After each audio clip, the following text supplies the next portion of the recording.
Hello, hello.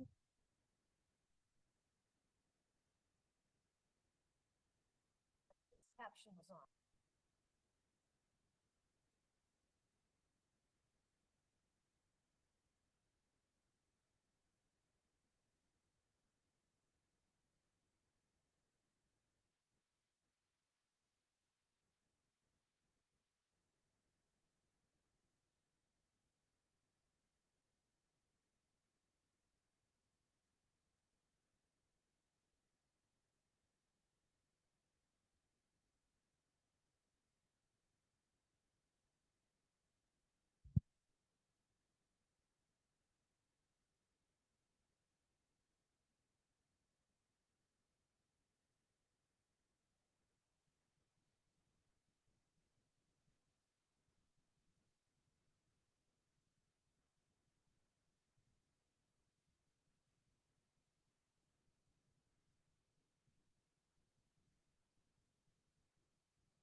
Good afternoon. I guess we'll get started. Thank you for coming. Um, I have the closed caption on for those. The Zoomers, if you want to see closed caption, you have to hit the closed caption button on your panel below to also get closed caption. Zoomers, please stay muted. If you have a cell phone on you in the room, if you could please silence it, it'll be greatly appreciated. And I guess we're, Dr. Gordon? Ready? Good afternoon. Good. I'm so sad. I'm feeling sad already. This is our last session for this program. I want to begin by thanking all of you for your attendance the past 6 weeks. The Alajua County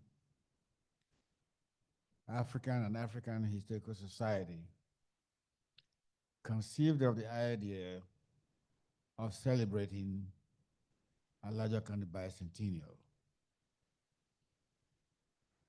We engage many people in preparing for it, scholars as well as practitioners. And I have to give special thanks to my UF interns who helped to do some of the research to support the project.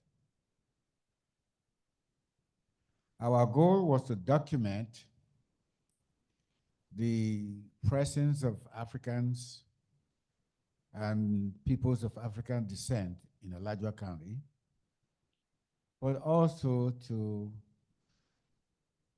study their contributions to the history since 1824. And we discovered many, at least preliminary findings. One was that there were Africans who came to the Americas long before Columbus. And two, there were Africans in the European exploration that arrived in what we now call Florida. I spent a lot of time at Augustine investigating the arrival, not only the French, but the Spanish, and finally the British. We have also been documenting that a lot of African Americans who were enslaved became free and made also significant contributions to a larger county history. As a matter of fact, the chairman of the larger county Board of Commissioners, Chestnut, is one of those examples we can give in terms of history makers among this group. We also found out that the issue of race was very much central in Alajua County history. Indeed, so is America in general. And that the experiment in racial and cultural democracy, which emerged in Florida and Alajua County, was jeopardized by the rise of Jim Crow long after the Civil War and Reconstruction. We now know also that the Civil War has its legacies that we are still trying to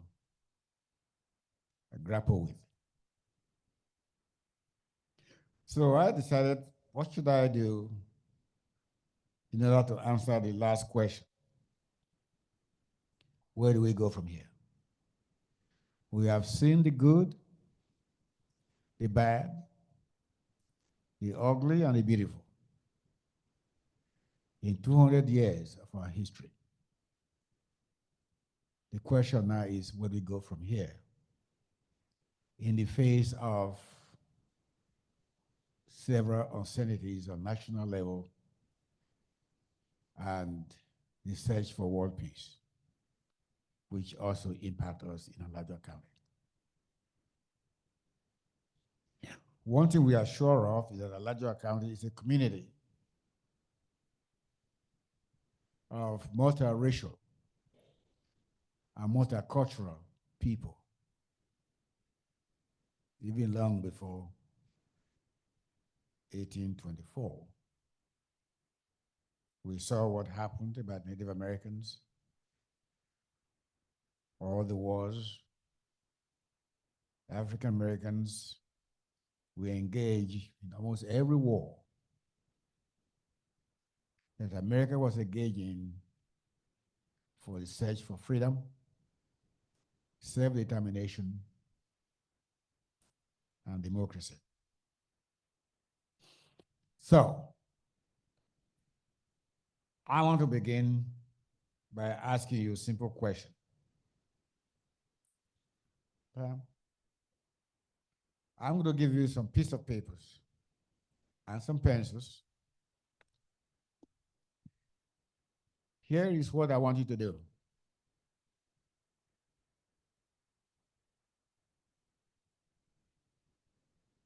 Based on all that you know, either from this class or somewhere else, about Alajua County bicentennial, 200 years, that's a long time. I want you to write one word that best describes how you see the future of Alajua County. One adjective. Where do we go from here? What is the future? The study of history tells us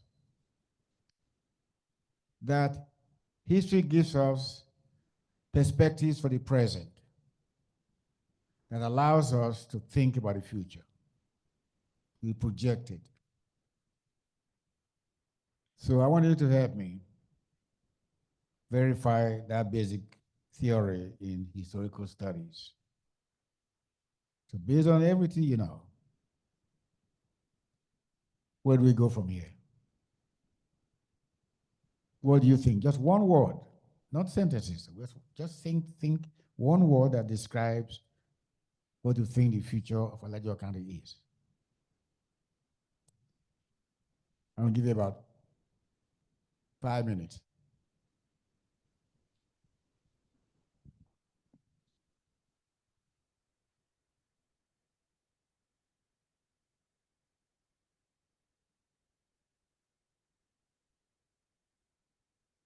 We are not going to collect them, but we'll be very delighted if you can share it with us. What did you put on your paper? One word. Yeah. Whenever they are ready.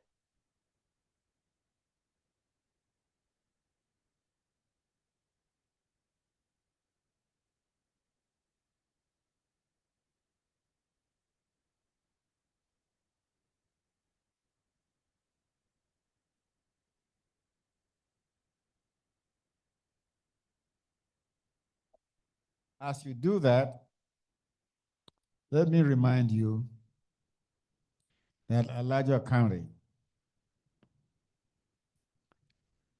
a Timokian word for sinkhole, the meaning of Alajua County. It has about 969 square miles, 875 square miles of land, and 96 square miles of water. The first census we got about Alajua County in 1830. There were only about 2,000 people in Alajua County. 100 years later, 1930, the census shows about 34,000 people. And in 2023, more than 80 years later, it now shows 286,000 people. Population growing. That's just a matter of statistics defining Alajua County. So, if anybody is ready to share, let us know.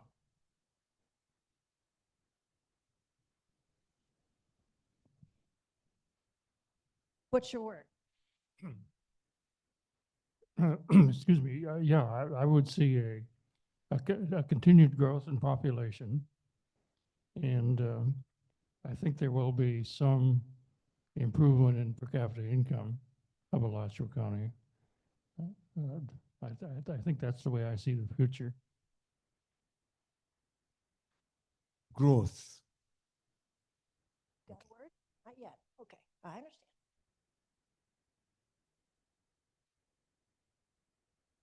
Education. I'd like to say more education, but education. Equality. Zoomers hear that? Equality, Quality. yes, and education, right. You did the same thing? What did you, you haven't got a word yet. Okay. Hopeful, regardless of everything that's happened in the past couple of months. I'm still hopeful that in Alachua County, we can and will work together to make a better society. And so your word is better society? Hopeful, hopeful. Great. My word is resistance.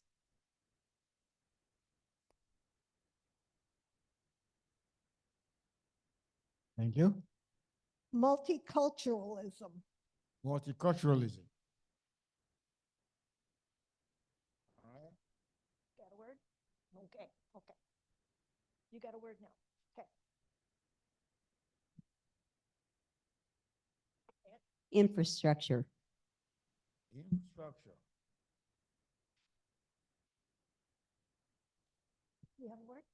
You want to- Okay, I said optimism, and since you said one word, but I want to say cautious optimism.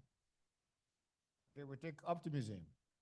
Cautious, And we have a couple, First. and we have a couple on chat too. Hold on one second. Or 3 on chat. Oh, hold on. I said okay, but here it is. Enlightened is a word. Do you see the words? Can't see it from here. Overdeveloped. It's what? What did it say? Enlightened? Mhm. Okay. Overdeveloped. Did you get that one? Or overcrowded. What is that, Barbara? Can see it. Overcrowded? Just one word.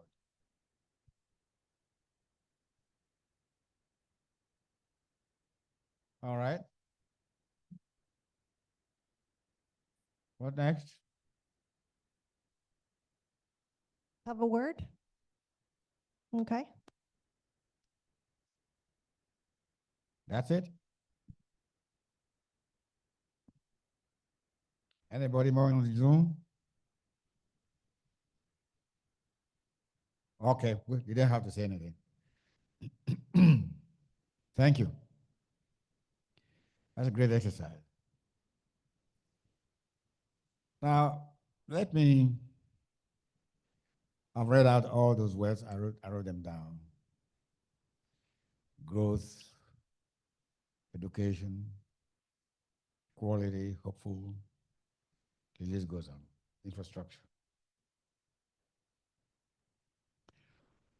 All the words that you have given me, they define for me what the current Alachua County Board of Commissioners are working on. All these words. I happen to be a member of the Alachua County Historical Commission. It was the Historical Commission in 2018. After reading the report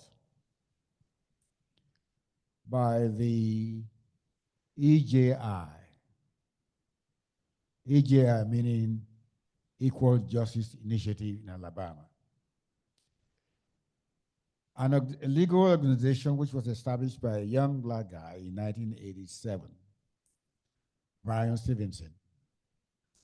After discovering the impact of race and racism in Alabama, there was lynching everywhere. One time, 70% of the inmates in Alabama were black men. And so this guy organized what we now call Equal Justice Initiative. They did the study of lynching throughout America,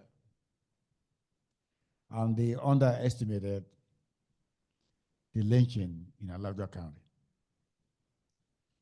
until the Alachua County State Commission pointed out there was a need to study race relations in Alachua County.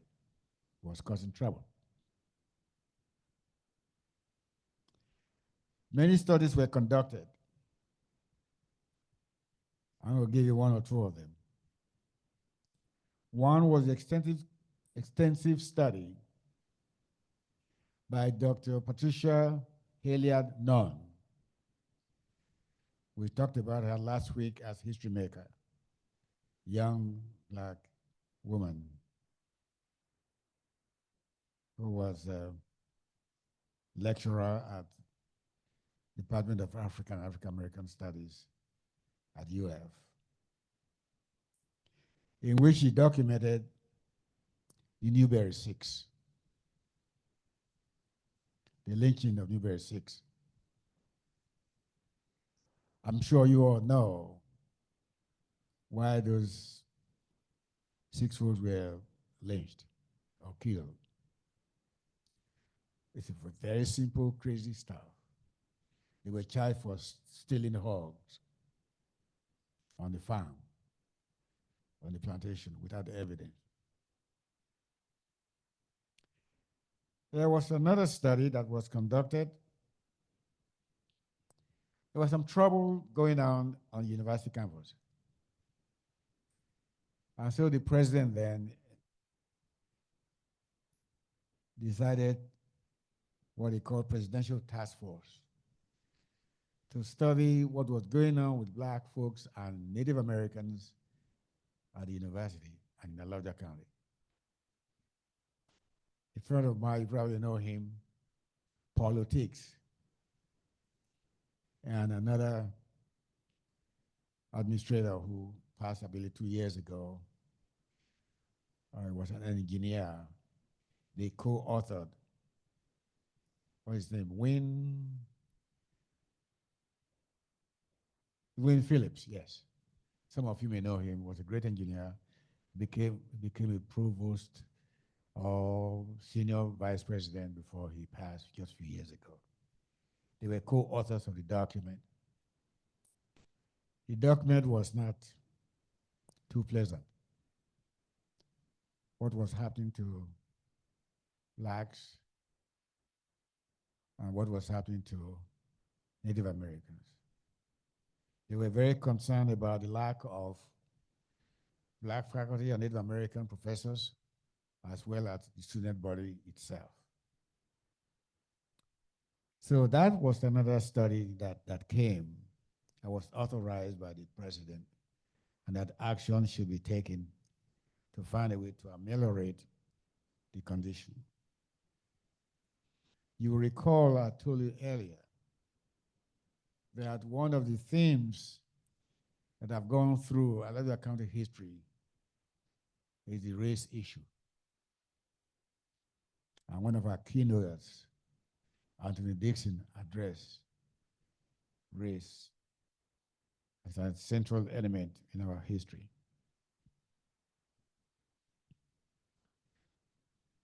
And based upon all of that, the Alachua County Board of Commissioners decided to engage with EJI, Equal Justice Initiative, to see whether they can use that model in Alabama to do some work right here in Alachua County. They will publish understanding racial inequality in Alachua County as a result of one of those studies. Racial disparity in Alachua County was also published, and of course the Newberry 6 that I just mentioned. And so what Alachua County Board of Commissioners decided to do was to take a trip by bus to see the museum that had been built in Montgomery in Alabama as a result of the work of EJI. They came back. Over there, they had collections of dead soil materials where people were lynched. Some of them, they couldn't even identify where they were buried, but they had all of that in display at that museum. So Alachua County decided to embark on what we now call truth and reconciliation. Truth and reconciliation. There was a general feeling that first we must tell the truth. And then second, we pursue the goal of reconciliation. So as the question, where do we go from here? Let me give you a progress report on truth and reconciliation, which is headed by the chairman of the Alachua County Board of Commissioners, Mr. Chestnut. And the legwork is actually done by Mr. Carl Smart, who was until recently the deputy manager of Alachua County. So we are in search of the truth. That means wherever we found lynching in the past, or racial discrimination that ended into crisis, they wanted to document it. Truth is based upon documentation. And one of the tools for documenting it is what we call historical markers. Historical markers. If you travel around Alachua County, from city to city, you will see many historical markers of what happened in those communities in the past to acknowledge what actually happened. I've been lucky enough to attend a lot of them.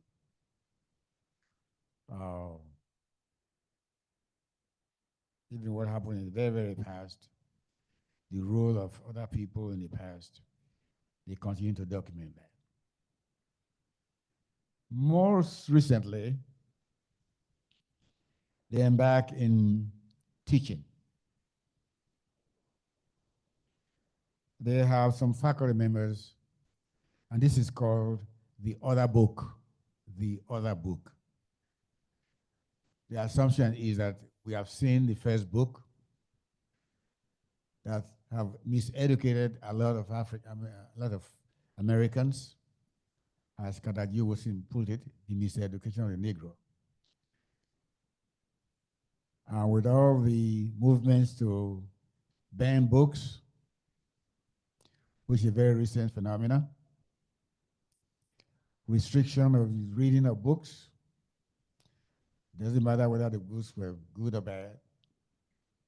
And so they developed this concept of the other book, where they are telling the story of the African past, his presence in the Americas, the enslavement of the Africans, and finally the freedom. And with that freedom is Jim Crowism. Are we actually totally free? So they set up different sites for these lectures and dialogue. I believe one was at the Ham Museum. I think another one at the Cotton Club. Another one is going to be at the Alachua County Central Office.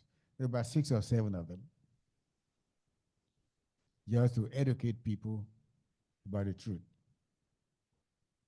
That's phase 1, truth.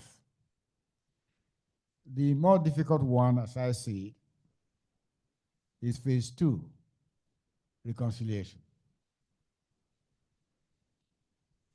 How do you reconcile? People who committed all these atrocities, they are gone. You and I will never engage in it. And yet, the legacy stays with us. I've done some studies about reconciliation. Most notable one was the reconciliation, Truth and Reconciliation in South Africa by Bishop Tutu. People will come to admit what the real deal is. Are they ready to pay for it? There are a lot of land in this country that were used in building some of the best universities in America. They were plantations.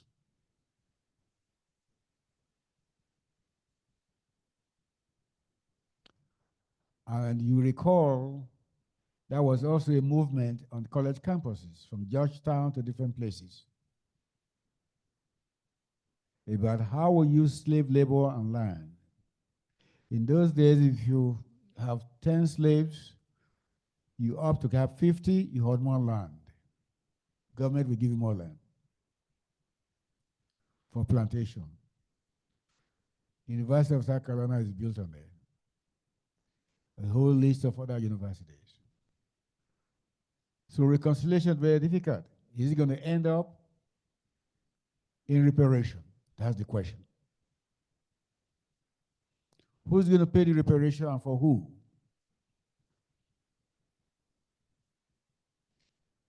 The Newberry 6, we are yet to find the descendants. Assuming you have $1 billion to give away for reparation, who will you give that to?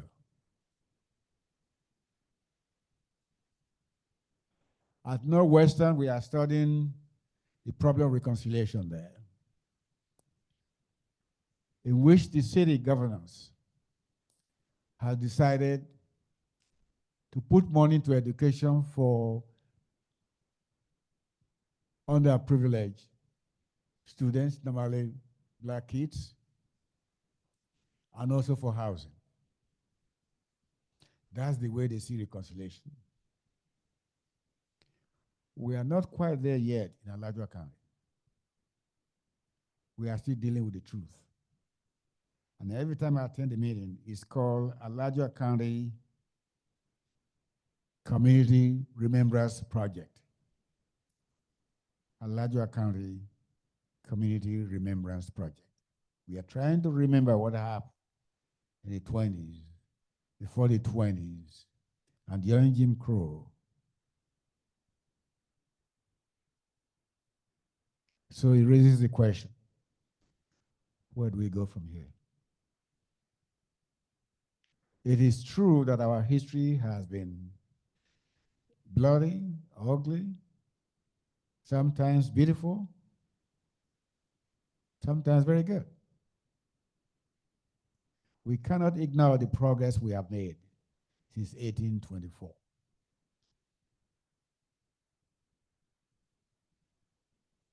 And now we have students on the campus who are black.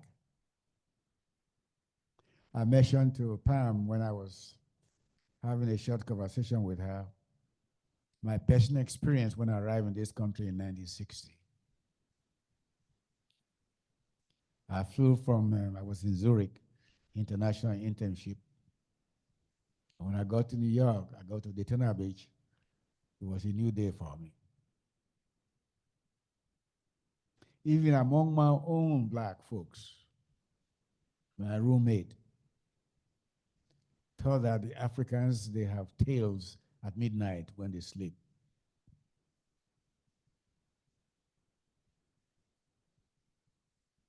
I took a bus in 1961 to go and see my girlfriend in Fernandina Beach.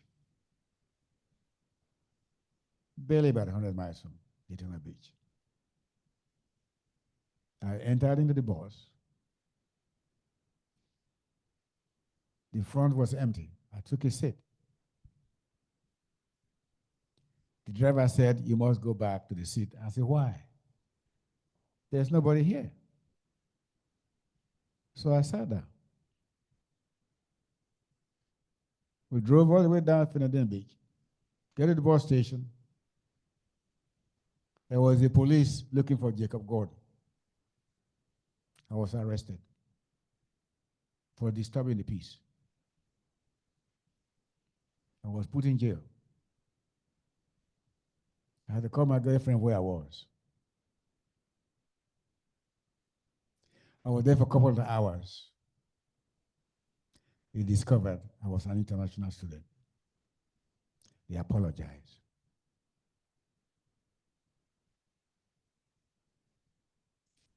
I said to myself now in retrospect, I have it in my memoir, I could have been killed or lynched. Because there are many cases like that where people were lynched.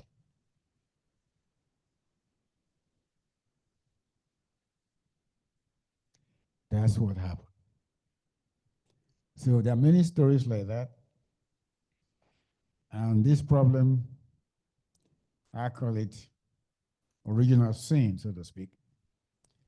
He's been with us from day one.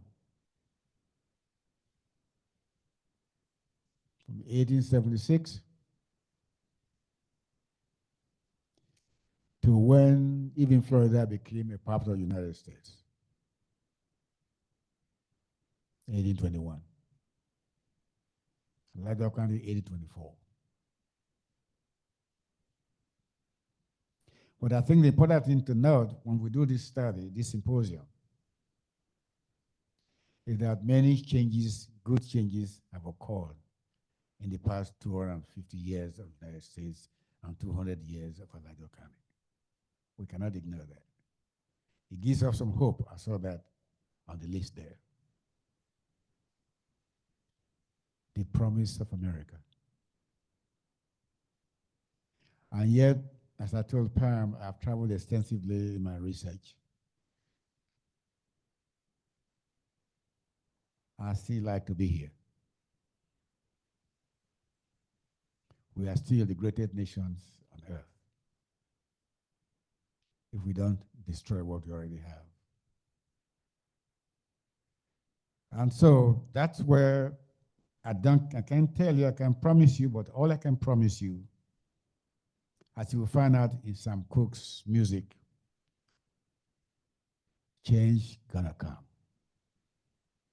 What is most constant in human history that we don't like, sometimes we like it, but we love it, is that simple word, change. Sometimes it's change for the better. Sometimes we take a step backward. But there will always be change.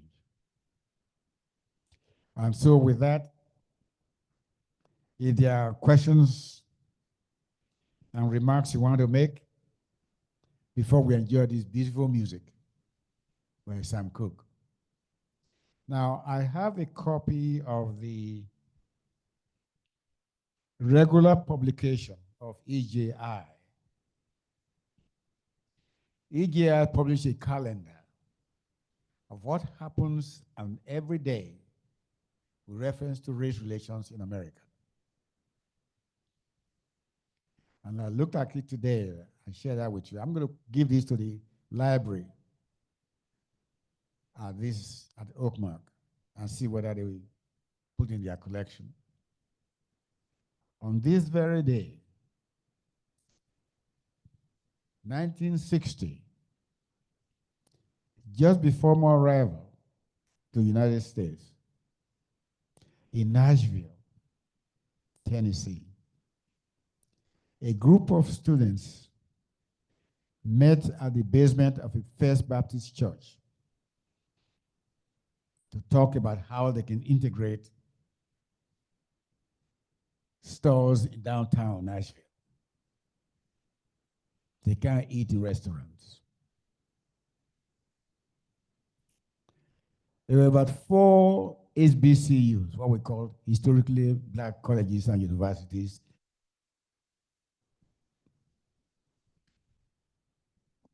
All the students, a lot of them met at that basement. From Fisk University, which is HBCU, the Harry Medical School, which is the only second medical school for black people, apart from Howard. State HBCU, Tennessee State, and the Baptist Seminary in Nashville. More than 600 students met and decided to go downtown Nashville on this day, 1960. To just sit down and ask for service. We got money, we want to pay for service. I want to eat hamburger, can you serve me? Of course, they were all denied service. So they sat in. That's the beginning of what we call sit-ins. And some owners of the stores called the police. The police charged them. It took another, I think it was February 20-something. In less than 30 minutes, the jury came out. They were detaining about maybe 40 students. I think there were 5 or 10 white students in the group, but not just black. And the judge told them, either you take a fine or you go to jail. A young lady by name Nash, Miss Nash, from Fisk, he looked at the eyes of the judge. He said, you know what? We got money, we can pay fine. But if we pay fine, we are making contributions to your injustice. I'm ready to go to jail. 20 other students joined her. The judge looked around and he said, all right, you all can go home. But don't misbehave anymore because we put you in jail. The next day, they were back downtown. That was the beginning of sit-ins that became very popular all over the country. He also encouraged development of freedom riders. Those were civil rights people, freedom riders to get in the bus and be riding to places that were segregated. That was Jim Crow. Jim Crow was based on complete racial segregation and discrimination. You go to the hospital, you sit down at the black side. You die, you go to the black cemetery. You can't go to the same school. Even after 1954 Supreme Court decision, following the landmark case of 1896, Plessy versus Ferguson, that said separate and equal was constitutional in 1896.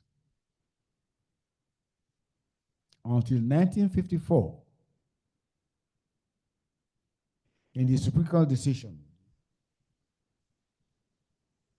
versus Brown versus Board of Education in Topeka, Kansas. Supreme Court decided it was unconstitutional. But even that, the man who presented the paper in a bicentennial in Alachua County, it took up to since 1954 until 1970s before we have integrated school in Alachua County. Lincoln High School was abolished. We created East High School. And our present mayor was a student from East High School. So look at the number of years it took. 54 to 70s. And that was a common struggle everywhere. In Arkansas, same problem. We have the Arkansas Nice story to tell. In Alabama, the man said, segregation now and forever, Wallace. So this problem is not, I'm not sure whether it's over, but it seems to me that we're making progress, but very slowly. All right, open up for questions.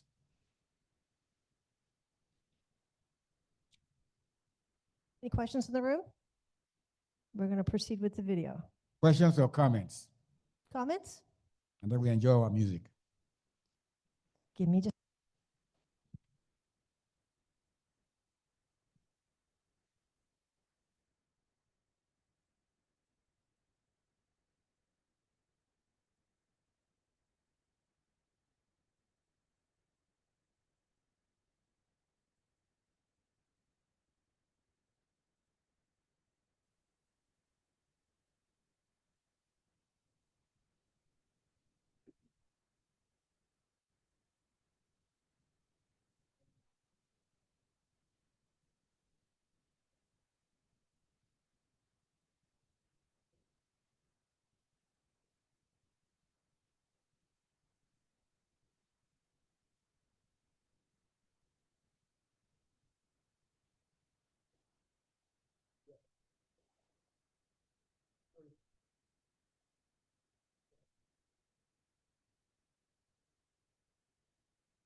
And a young man came later on from Jacksonville and wrote, "Lift every voice and sing." Thank you so much for being here. Appreciate that.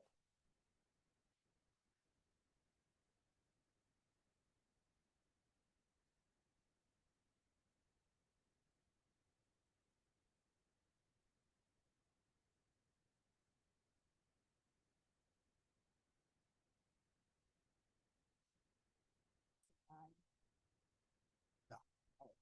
In 1969, we were here, and we had a child that was supposed to go to first grade. And he had a little problem that he wasn't very well disciplined. He had Asperger's, and he knew what it was back then. But he was supposed to go to a school that was in a temporary building. And the teacher called us and said, "We need to talk to you." So we went over and she said, "He's in this temporary situation. There's 50 kids on each side of the temporary fire. And he doesn't go to work, so that he gets new area of the school finishes, JJ bedroom, that he will be going into that. But in the meantime, this group is going to go out to Kirby Smith. Kirby Smith. Turn your mic off so you don't hear the whole room.